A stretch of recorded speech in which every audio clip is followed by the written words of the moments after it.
You're watching the Tesla Live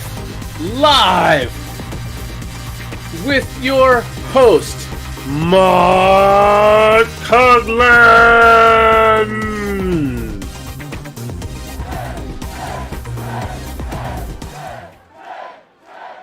Hello, everybody, and welcome to the Tesla Life number 407 on the 16th of April, 2025.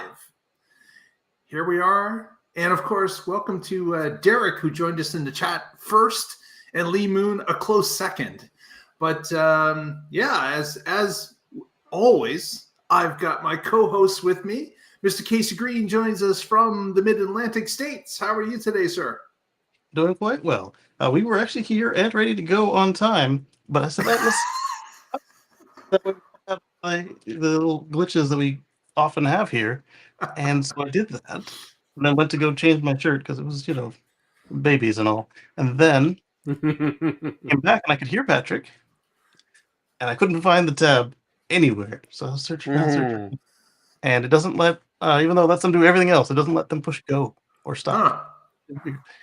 Right. Exactly. But you got it going at the last moment, and here we are. Yeah. With us as well, Mr. Patrick Connor from the West Coast. How are you today, sir?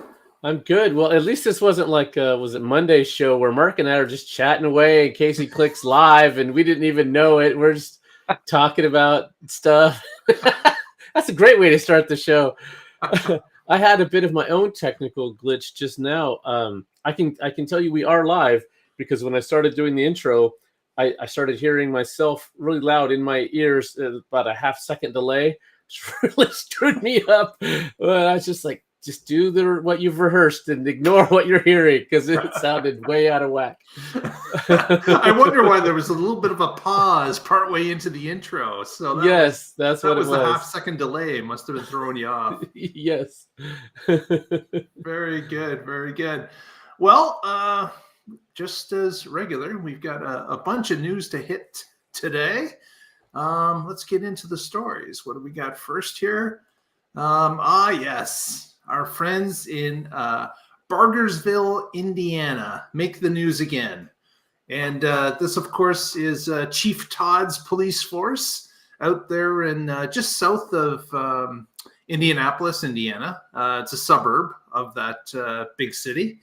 And this article put in place by Tesla-Arson has an expose of what's been happening in that police force, because a long time ago, we are now into a number of years, they decided to invest in Tesla vehicles for their regular patrol cars. They started with Chief Todd on the show. We had Chief Todd on the show, yeah, and they had the county that they were in. Look at the numbers, the raw numbers of what a Tesla charges cost compared to gasoline. And they looked at maintenance and what maintenance would cost in a Tesla compared to a gasoline vehicle. And they said that the numbers made extreme sense to make the switch. So not only did they invest in a single Model 3, but they quickly acquired a fleet. And now they have over 10 vehicles that are Teslas, including a K9 unit, which is built in a Model Y, which is pretty cool. So the department obviously has been publishing their findings because they do that in any city. That information is typically publicly available, so the taxpayers can see where the money's being spent in their operations budget. And Bargersville has said that to this point, they have saved over $500,000 with their fleet of Teslas at this point. Wow. So that is a serious amount of money. Yeah, I assumed it would be, 50,000, maybe 100,000, but $500,000. That's a lot of money for a small police department. I mean, no kidding. This is not some, major metropolis. This is a relatively small town. I don't know what the population is. but we can look that up pretty quickly. Launched the Model Y. They I'm started sorry, with, Casey. I said, and this is since the launch of the Model Y, and they started with Model 3s, but like Yep, Mhm. they started a little later in the game than the Model 3. exactly. They start with a single Model 3, Yeah. just a regular range vehicle. That was their first one about 5 years ago. Yeah. The group, the police department has 16 officers, and the department has saved on average between $70,000 and $80,000 a year since 2022, and that's due, of course, to Tesla's lower operating costs, Mhm. maintenance costs, and as mentioned, that adds up to that $500,000 over the last 5 years, which has reduced the town's vehicle expenses dramatically. And in fact, with some of the money that they've saved over that period of time, they've reinvested and have had officers added to the force. Right. That was one of the things that Chief Todd told us when he was on here. Exactly. So at this point, they have 13 vehicles, 5 Model 3s, 8 Model Ys, and of course, as mentioned, the world's first Tesla Model Y K9 unit was introduced in 2022. And that's what we have as a picture for this video. But, in the chat, Lee Moon says the population is 11,075. There we go. Thanks, Lee. Yeah. So And, yeah, that's even a bigger deal. That's smaller than I was thinking. So that's a lot of savings for a town of 11,000. And Chief Todd also added to the article indicating that he recalled receiving a $3,100 gas bill to fuel just 4 Ford patrol cars back in the early days. And by comparison, the 13 Teslas in that same month, their charge was $300. Wow. So $3,100 to $300 is certainly a huge savings. That's like a 90% savings on fuel costs. Mm-hmm. Another bit of information is that not only have they reduced the cost of fueling, but their maintenance expenses have lowered significantly as well. In their gasoline cars, they were paying somewhere between $1,200 to $1,500 on those gas vehicles. But with the Tesla, they've noticed that that amount has dropped significantly again. Mm-hmm. And on top of it, they're getting more money when they sell the vehicle at the end of the police department's useful life. Interesting. So the vehicle is worth more when they're selling it. So that is, another big plus. Yeah, for the most part, cars like that, sure, they do some patrolling, but they're mostly going to be stopped watching in areas, and they're not going to put a lot of miles on them. So that would make sense as far as an EV, that the battery's not going to have a lot of wear and tear on it. It should have a pretty good resale value. The other thing I was thinking about is now that more police departments are doing this, there are standard upfit kits from things like Out of Spec. And what's the company that works with Tesla and in California. that does a lot of customizations for them. Unplugged Performance. Okay, yeah, Unplugged. I said Out of Spec, but as soon as I said it, I knew that's not right. That's Kyle's YouTube channel. Yeah. So anyway, if those are now available and they're they have them for the 3, the Y, it doesn't have to be a custom bespoke build every time to get the things the police departments need in there. Instead, you can buy them off the shelf and have them installed at your local garage. That's a whole lot easier. Exactly. So that's again, here we are over 5 years into this experiment, and it looks like, according to Chief Todd, that it's been highly successful. They were successful in the early years, and of course, you would hope that the vehicle and the longevity would hold up, and apparently it has. So here we are 5 years into a white paper, and it's good news that things are running the same as they were in the early years. So it's very good to see. Yeah, and it's certainly, if you're a Tesla owner, especially if you came from a gas car, you understand that this is out of your household budget. Sure, your electricity bill is a little higher, but you have a zero gasoline bill. So, it's a huge savings. And like you said, Mark, maintenance and other things are just a whole lot lower. You don't have spark plugs and, whatever, Exhaust transmission systems. fluids. Yeah, I mean, there's so many things you don't have to lube or give all the oil changes and all that stuff that just goes away. Yeah. So very cool. And I'm glad to see that it's scaled, because we've heard about some fleets that get plug-in hybrids and then they report that they're not getting the savings they expected. And when you dig into the details, you find out, well, they're not plugging them in. And so of course they're not going to get any savings if they're not plugging them in. And it's because they did it because it got them some incentive on the purchase, and that's all they really cared about. So they didn't install the infrastructure, or they don't have personnel trained to use it. And so with this, you have the chief who it was, he's the one that's pushing for it. And you have to have people at the top that support it, because then you're going to get the training, you're going to get the infrastructure.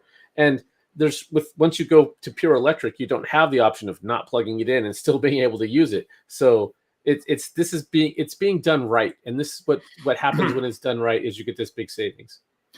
And if you have interest in learning a little bit more about this, you can certainly search our X feed and search Bargersville, and it'll come up with a number of the photos that we've got from Chief Todd over the years.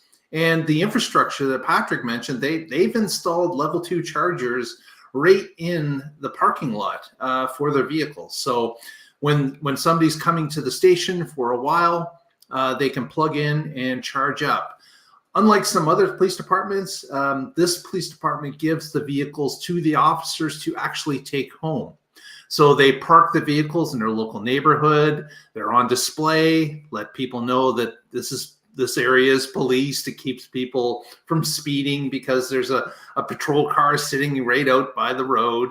And it gives people an idea that the police are around, and here they are. So it's unlike maybe a department that swaps the vehicles for shifts and is constantly in motion. That's something that certainly your police department would have to consider, depending on how they operate their patrol cars. But in this particular case, it was a perfect match for them. And on top of it, the maintenance and, of course, running costs are dramatically lower. And it worked out really well for the small Indiana suburb of Indianapolis. Oh, and Highlander indicates that the last town he lived in Oregon, Ohio, also let their police departments drive their vehicles home. So yeah, it does happen. It depends on the department. There's a sheriff that lives about a block and a half from me that he has his car parked out in front of his house quite often. So it's nice to see that. And like you said, Mark, it just stops people from speeding down that street, which is great. Exactly. In a residential neighborhood, it's really nice. Yep. And in my neighborhood, there is exactly that. There's a police vehicle that's always parked in this officer's driveway, and it gives you the heads up if you're not local that, oh, I got to slow down. It gives people pause to speed for sure. Yeah, we've got places around here and up where we were in Virginia and so forth. It's pretty effective. And I'm curious, because right after we talked about Bargersville doing this, Thailand went and upstaged them by getting a fleet of Model 3 Performances before the car was even on sale in their country. And I'm curious how their program went as well. Yeah, haven't heard an update on that. Yeah. They even got a service center and supercharging. So I'm really curious what became of it. And I do have to correct myself. I said the article was from Tesla-Rati. It was actually from Drive Tesla Canada. So that correction, if you're following along at home. Darren will be happy you corrected it. Next. Yes. this is a good news story. We, of course, have been hearing some bad news stories when it comes to Tesla and people being harassed or vehicles being vandalized or locations being attacked. And this article was just letting us know that more people are being charged with crimes against Teslas, against owners, against physical locations. It has certainly, it's been highlighted in the police department's bio. They're checking on this kind of stuff. And this particular article, which was from, again, Drive Tesla Canada, indicated that a man was arrested for the arson attack at a Tesla store in New Mexico. So a 40-year-old man was arrested on April 13th after a federal investigation linked him to the February 9th attack of Tesla located just outside of Albuquerque, New Mexico. The surveillance footage, forensic evidence, and materials recovered led to the arrest. And then the person now has been charged with that crime. So that's a plus, because of course we've been watching these escalating crimes happen, and we've been told by multiple police departments, including the FBI, that this is a priority now, and they're going to stop it in its tracks. And as you start to prosecute these people, the word will get out that damaging other people's property is not okay, no matter what type of ideology you believe the owner has, or what anybody has. It's just not your right to be able to go out and vandalize vehicles that are not yours. Very true. Yeah, I'm glad they caught him. Yep. So that's good news. Let's see what else we got here. Yes, indeed. Patrick, Casey, we've talked about this several times in the past, and this op-ed that was written this time for notateslaapp.com was indicating that during this past 3-4 months, where we've had some of this bad news appear, that Tesla, of course, as we know, does not have a public relations department. There is no PR department that answers people's concerns or questions or media's requests. These things go and fall on deaf ears. Sometimes there is a reply from an upper management person, or possibly even Elon here and there. But a lot of the times the questions or prompts just go unanswered. And this article from Not a Tesla App talks about how Tesla's really missing a key component of public relations by not engaging with the public. Yes, there are issues with the public relations department. You do have to deal with squeaky wheels. You do have to deal with people that maybe are unreasonable, that have concerns that really aren't concerns. They're just concerns in their head. And of course, if they can get a small gathering of people to follow them and continually pester the PR department, it can be a pain in the butt. I get that. But this article indicates that it's really worth it in the long run to have a PR department, because they can put a stop to certain things early in a story's evolution. You can have things that are happening that Tesla can comment on, that they can reply to, and it gets that message out to not only news media but owners and operators of the vehicles. So I know it's something that we've said that they've really missed the boat on this for some time, and I don't see it changing anytime in the future. The relatively recent, or the relatively short future ahead of us. But it is something that they should be thinking about, because this is something that they could get a couple of wins out of without too much of an issue. And really, Tesla is now a large company. They have a lot of employees. They're shipping out almost 2 million cars a year. They are making enough money to afford to have a few people in a PR department in order to handle large stories and issues that really there should be some narrative on it, because, let people know what the company's thinking, what the upper management are thinking about certain issues or problems, or just to bring Tesla's attention to things that they may not be completely aware of. It would be good to receive comments from the public about things that are concerning to the public. And this is something that we've talked about, that they're really missing the boat on this, and continue to do so. What do you guys think? Is there any changes that you've seen in this, or do you think that Tesla will even get this in their head, that this could be a good thing? This isn't a company problem. They know they need it. There's just one person who feels it's immoral, a scam, or this, that, or the other. And until that particular person comes around, it'll be very tough for them to do what needs to be done in this regard. I don't know. I'll take the other side of this. So Tesla has Tesla North America, Tesla charging X accounts, and they can put out information.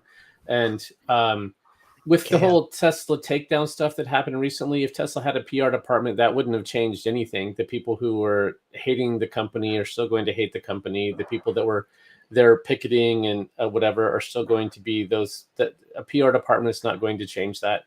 So I don't see a reason to have one of the. I mean, I read this article that you're talking about here, Mark, and he said something like social media is not enough. Well, that's talking to the public directly.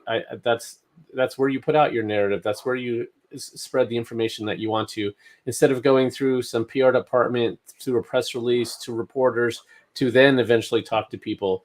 I don't know. I think that's antiquated thinking. It's not the way things are done today. It ends up with a bureaucratic process to getting some sterilized message out. And I don't know. It's not genuine. I would much rather have them do what they're doing today, where you have Lars and Franz who can talk to public, can tweet things, can go on podcasts, have discussions.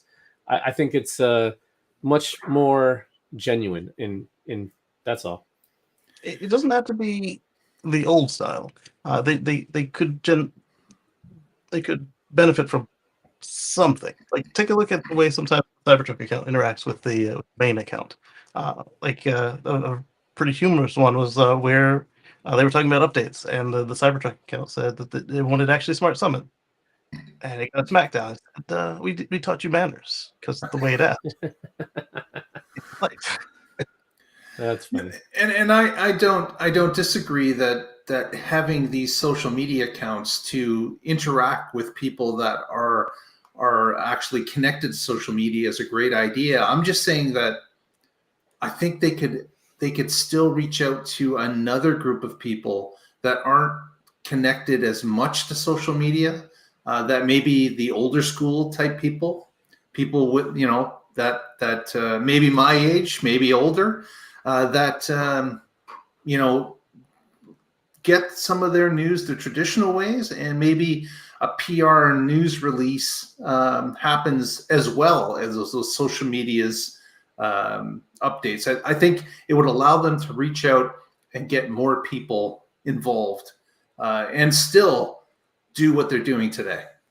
Yeah, and it doesn't have to be big. It could be like two people who hang around Elon's office when he's in that particular business, or any number of efficient ways to do it, other than sending poop emojis to anybody who's like, "Hey, we heard about this. Can you tell us more?" Poop emojis. So they just make up whatever they want, or go with what they heard last. Well, I don't know. If they want to write a negative story, they're going to write a negative story regardless of what Tesla puts out. They'll just spin it in whatever light that they wanted to begin with. So I would rather, if Tesla's going to do something like this, I would rather have them hire 2 more people in service to answer questions and that are, or help customers deal with problems, not do PR. Okay. I still think that they're big enough. They should have a couple people, like just, even if it's just one and we don't see them when they're on vacation. There should be just somebody that, could be there. But they have a vacation sometime. Yeah. Fair enough. Both sides. That's good. Good to know. But I do agree. A huge traditional would be a bad choice. Next, let's move on to, yes, the spring update. We got some word that Tesla is getting together some updates and features that are going to be put into the software. And of course, this is great news for anybody that owns a vehicle now. This article from Tesla-Rati goes into some of the details that have been gleaned about the 2025 spring update that the company has shared, such as, again, we've talked about this in great detail, but adaptive headlights are coming to the US and Canada. Woo-hoo! So finally, the high beams will adapt to reduce glare for other drivers and cyclists as the vehicle's driving, detecting other road users, dimming individual pixels in the headlight so your beams stay more on the target for greater visibility at night of the road. And if your vehicle has the necessary hardware, it's going to be set up in the controls, lights, adaptive headlights section of the software package in the car. So that will be a plus. Another odd thing is, of course, the blind spot camera on the driver's screen. If, of course, you have an S or X. And yes, Casey, a newer S or X. There will be a. Don't rage bait him, Mark. Don't do it. But yeah, that will appear in the binnacle display if you have one, and you have the proper year. It should have always been. And here's another interesting one: is that the dash camera, of course, Century mode, is going to be able to soon be able to record from not only the front camera, but of course the side cameras for newer S's, 3s, X's, and Y's. So the B pillar camera will be able to pick up some recordings and store them if you wish, and of course alert you if they believe the car is being tampered with. Yes, that is very nice. They've rearranged how they're displayed because now you've got 2 extra feeds, and it's seeming like basically it has to be the new processor. So their excuse there could be that it actually needs the processing, and that would also be a good time to go and figure out how to handle a vertical screen with remote Century view. But so what this is going to do is if you get a Century event and it tags your phone, you can look at it right there on the phone, which Android was finally added just a couple days ago. Or say you're driving along and you need to go back and look at something. You don't have to hope that you drove past at just the right angle. You look back at an angle at it. The front pillar cameras, forward angle, will also have been looking at it as well. At this point, they might as well just add in the other 2 forward-facing cameras and any front cameras that you may, 1 or 2 forward-facing cameras, as well as any other. I don't know. It's already a lot of data that's being written in real time. They add more cameras. They've got the hardware compression on there on the new, and then might as well get the front camera. And it's just. So it has one of the front cameras now. One, but the blind spot camera down low on the Cybertruck and Model Y. Welcome addition. So, you don't necessarily need to. On the ones that have got 3, you don't need the narrow and the wide and the main.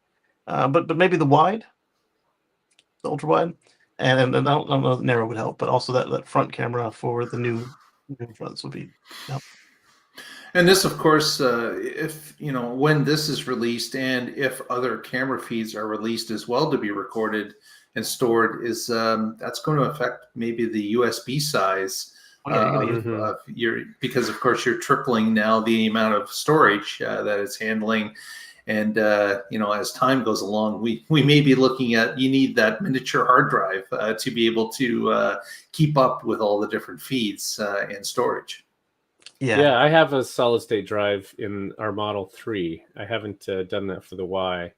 But yeah, there are SSD drives you can get that are fit easily in the glove box or in the cargo area that are really nice. In fact, we bought, I don't remember which company I bought it from, but it's a cool thing that fits in the storage area that makes it look like it's just part of the wall, and so they don't even know that the drive is tucked in there. And that was a pretty nice feature. That way you could, because it plugs into the USB ports that are there and then exposes USB ports on the outside, so you don't even end up losing a port by doing it. Yeah, I do recommend a 500 gig drive if you go solid. I also don't recommend a hard drive, because not only have you got like a physical spinning hard drive, not only have you got all the vibrations, Yes. you can also affect the head because they don't make slow cars. Solid state is definitely the way to go inside a vehicle for sure. Mm-hmm. You Gyros, spinning, bad ideas. Yeah. you don't drive that much, blah blah blah. But the more material there is to write the data over, the less chance of it having a wear out in one particular spot that keeps overwriting. Yes. It's going to be helpful in any number of situations. But what I think we're going to see now is a bunch of people who thought they were invisible before, because of course so many people who actually research. Oh yeah, everybody knows that it doesn't record from there. Right. Yeah, if you had a very clever criminal and they knew which way to approach the vehicle, they could do it so that they avoid all the cameras. But now that problem has been plugged, and that loophole's fixed, and that's no longer something they can do. Yeah. Yeah, I don't know if it was them or somebody else's write up on it, but I think it was Tesla's announcement on it, where it was the difference between looking at somebody at basically the waist level or seeing their face when they were vandalizing, and it was clear. Yeah. So they're calling this the spring update, but do you guys know what version it is? Because I think I think I'm currently on 2025.8. It hasn't been released yet, so I don't think there is Okay. a version number that has been published as of yet.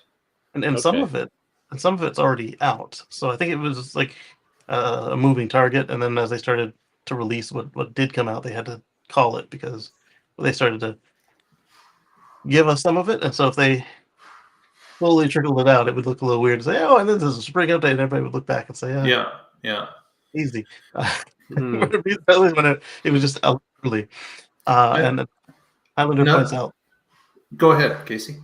the truck is also not getting the adaptive headlights because it doesn't have the hardware for it. That seems weird. They said that it didn't have enough room in the slits. That sounds like an engineering problem that could be solved, but it is not at the moment. Another addition to this will be some alternative trip planners. Multiple trip planners are always have been available to you to choose from, allowing you to better suit your travel needs. But it also will be viewing charger locations, nearby restaurants, cafes, and shops within walking distance that are displayed near the bottom as well. So they give us something back that we had if you've been with the company for a long time. It used to go through, and what it would do, if you asked it to go beyond the range, it would minimize the total time spent driving and charging and everything. Just minimum. And then at some point, somebody told them that, oh, new people don't understand how this works, and you need to minimize the number of stops, even if it's going to be a 90-minute charging session. And they believed that, and kept it going for years. And then they kind of came off it a little bit, but not enough. And now you get a selection. You can pick, I want the fastest trip, or I want the least number of stops, or I want to be able to go find a place to pee and eat that's open. Yeah, open. Yeah. And you switch dynamically between the three, so you don't have to stick to one. You can have a default and then just change it up as you go. Yeah, I like that because you have choice, right? So are you taking a leisurely drive? Okay, you want the best amenities. Are you trying to get there in a hurry? I want the fastest. If you don't want to stop and deal with charging because there's bad weather or whatever, or you just don't like that, you want to drive as much as possible and not take breaks, then you can say the fewest number of stops, and they'll bring it in at a low state of charge, and you'll have to charge pretty high, but you don't have to stop very often. Yeah. So it might not be the fastest that way, but it's the fewest number of stops. So you get to pick based on what you're feeling like you want that for that trip. I'm Exactly. curious on that last one. I'm wondering if maybe it's a situation where the kids are hard to get in and out of the car, or I mean, you may have trouble getting in and out of the car, or is it a matter of you're getting reimbursed for these trips, and so you only want to submit 3 receipts, not 8? It's an interesting. I mean, glad they give us choice, but it's interesting. Yeah. How that one played out. Yeah. How would you maximize by using it? Yeah. Mm-hmm. On all of them, like, because most people are going to be in the 2 camps of stop as many times as I have to shorten the trip and keep me on the road as long as possible. Yeah. But in the middle there, if anybody who travels outside of the normal hours, they'll all eventually pick that restroom button. Yeah. Yeah, and there's no guarantee that those wouldn't be the same route. I mean, maybe the fewest number of stops is the fastest. It all depends on the route. There are what I call charging deserts all throughout the Yes. country. Some more updates. Saving the trunk height based on location for the Model 3Y, new Model S and X, and new Model 3. So it's going to give you that ability that you can save the trunk height at different locations based on where the car is located, which is great if you're visiting somebody that maybe is in a parking garage compared to your place, which has lots of room in your garage. So that's a plus. Oh, Yeah, so my Model X, my 2016 Model X had that feature. I thought all Teslas have had it since. I didn't know that. It's okay. I was going to point out that only one vehicle has a ultrasonic sensor on the roof. Okay. Yeah, and we know which one that is. Yes. And of course, Cybertruck, not to be left out, has now got a height based on its frunk for location. So because it is manually operated, that's and right. it doesn't change the dimension of the vehicle. Exactly. There's an avoid highways navigation feature that you can select in the controls navigation area. So if you're not wanting to take a freeway, if you want to take the more scenic route, you can have the car navigate based on no freeways. Yeah, perhaps you're towing, or you're afraid of freeways, or the people in your state or town are just insane and you don't want to ride with them. And or it'll be congested in 5 minutes, even if the route tells you it's the fastest way right now. By the time you get there, it won't be, just because Or you're the near daily traffic. or even, and it's just going to cost you to get on the freeway. Oh, yeah. So they already had avoid tolls and avoid did. ferries, I think. Yeah, they did, but certain ones are like, if you turn that off, then it chooses some interesting routes, and I learned to have it on when a 30-minute trip was taking me 2 hours. What the heck am I doing? Every Yeah. toll. It's like, how about minimize tolls? So now I can say just don't get on the highway, and that will take care of most of them. Interesting. One of the features that I wish they would add is avoid speed bumps. There's a road that it always wants to take that has got horrible speed bumps that need to be redone. I mean, they're effectively inverted potholes. I mean, these things are horrible. They're not the nice, smooth ones. And so that's the default route. So I always have to say, no, take this other route. And if that was a feature and it could say avoid speed bumps and take a different road than the one that has those, I would be very happy. Yeah, so that would be a good feature. Yeah. These are public roads, I'm assuming, then, because the public roads. Otherwise, with horrible speed bumps. Just a response to Derek in the chat room. I don't think I've been able to view the video you dropped last week. Let us know in the comments what it is. Maybe I have seen it, but I don't recall it offhand at this point. So they've got a few more options, but we won't bore everyone by going through every single one. But there's some good, useful items here. And again, it's great to see Tesla iterating their software, which of course they always have since they've come online with a car. So this is great to see that they're still following that mantra of improving and adding in as people are asking about or requesting. Again, something that that Tesla has been pretty good about doing since the inception of the car company. Yeah, I don't think the Roadster had this, but everything since 2012, and it amazes me that there are. I mean, Rivian and maybe a couple other car companies do this, but it's not mainstream. Every car should be getting updates 4, 5, 6 times a year to refresh things. And when I had my Nissan Leaf, I one time took it into the dealer to get the software update, and it took over 2 hours, and it was such a pain. And of course, when I got there, they were like, "Oh, we have to download it." I'm like, "Oh, into the car? Sure." No, we haven't downloaded it from Nissan yet. So, and that's going to take a while, and our internet is slow. And I'm like, "Oh, God, you knew I had this appointment scheduled, and you couldn't download it before I got here. Now I show up, and you're going to like, oh, we'll finally start downloading it." So much better. And that what's even more frustrating is that the Leaf had whatever they called it, car wings. It had internet connectivity. And yet it still couldn't download its own updates because the dealership model, in some states, the dealers have agreements with the manufacturers that say they're the only ones that can service the car. Yep. And somehow doing a software update was considered a service. And so that would violate their contract. And that's just a stupid reason to do things in a way that inconveniences the owner. Yeah. So anyway, you can tell I was not happy about it. I'm still not happy about it. And what year is this? 2025, and Tesla's had this since 2012, and it's still not something that's standard in the industry. It's ridiculous. Yeah. There was all this talk about all these other car companies catching up to Tesla, and they still can't even do an over-the-air update in most cases. So yeah. Brian and I were talking Sunday before last about after hours. We were talking about the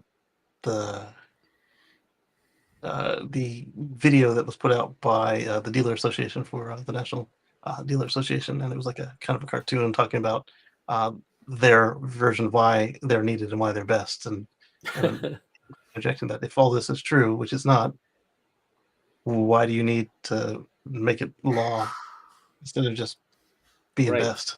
Exactly. Right. Exactly. If people were saying, "Hey, I got to have this. These guys provide such a great service," they wouldn't need laws to make it mandatory and to enforce it on people.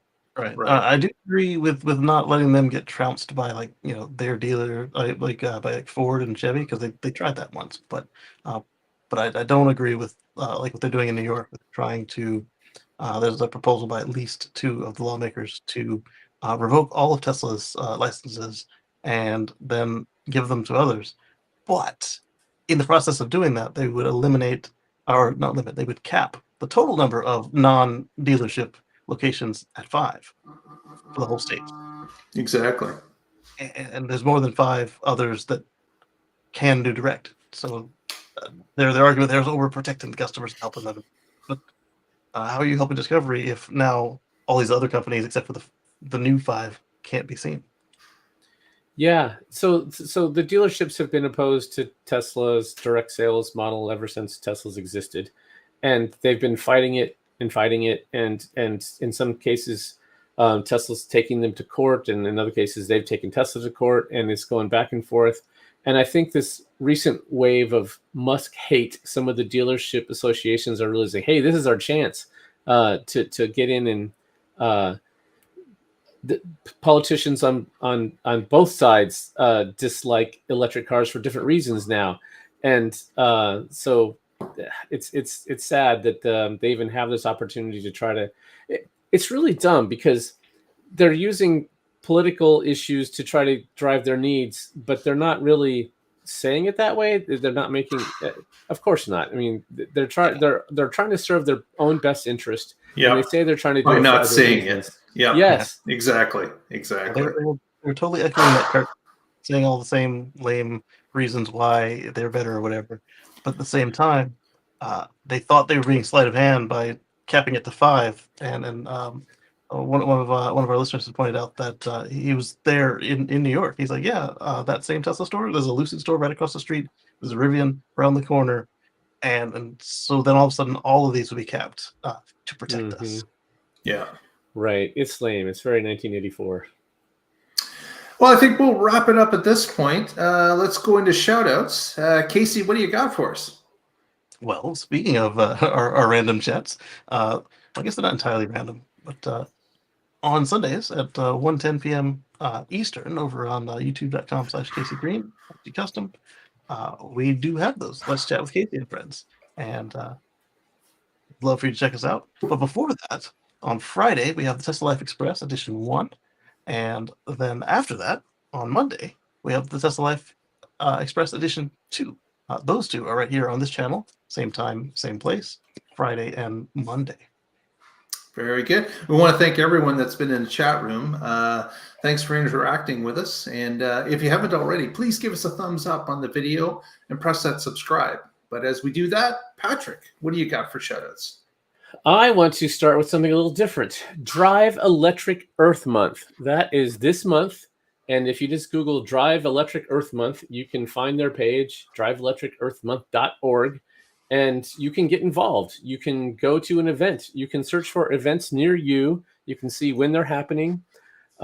We are having one here in Oregon, and it's coming up, I think it's the 27th, but you can go and look and find exactly what date it is, if I'm right or wrong.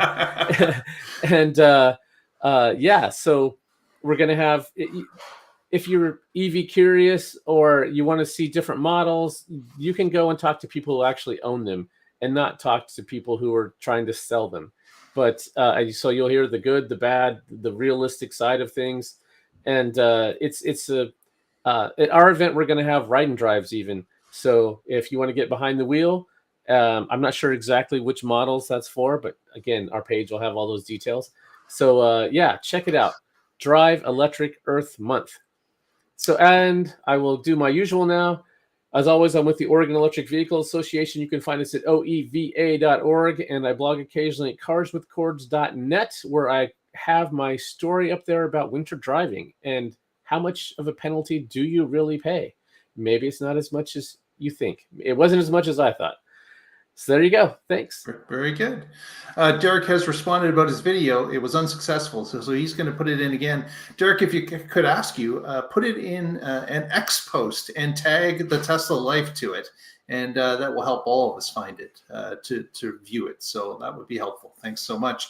We want to thank Lee Moon for the music we use every week. And with that, we'll get together next time and find out what's happening in the Tesla Life. But I've got a new thing to try out here. Casey's always had on-screen stuff that he can do, especially just because of the computer he's running. But yeah. I now have some fireworks that I'm going to try out. So here we go. Let's see how the fireworks work. Look at that. Oh, nice. I'm going to have to up my game. This little light here is not enough. So they're very good. Very good. So now I'm having a seizure, but we'll get it all together, and we'll check out what's happening to Tesla Life together. Thanks, everyone. Thanks for being here. Stay positive. Test negative.